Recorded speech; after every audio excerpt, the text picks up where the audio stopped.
ಒಂದು ಕಾಡಿನಲ್ಲಿ ಇದ್ದ ಒಂದು ಜೇನನ್ನು ಯೋನತಾನನು ತಿಂದರಲ್ಲ, ರುಚಿ ನೋಡಿದರು.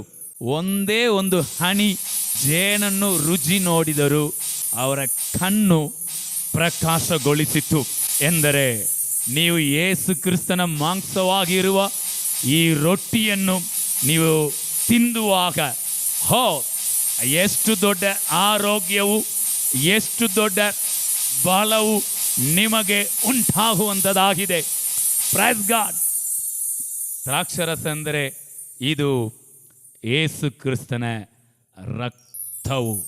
ಎಷ್ಟು ದೊಡ್ಡ ಪಾಪದಿಂದಲೂ ನಮ್ಮನ್ನು ಬಿಡುಗಡೆ ಮಾಡುತ್ತದೆ, ಎಷ್ಟು ದೊಡ್ಡ ಶಾಪದಿಂದಲೂ ಬಿಡುಗಡೆ ಮಾಡುತ್ತದೆ, ಎಷ್ಟು ದೊಡ್ಡ ಅನಾರೋಗ್ಯದಿಂದಲೂ ಇದು ನಮ್ಮನ್ನು ಬಿಡುಗಡೆ ಮಾಡುವಂಥದ್ದಾಗಿದೆ.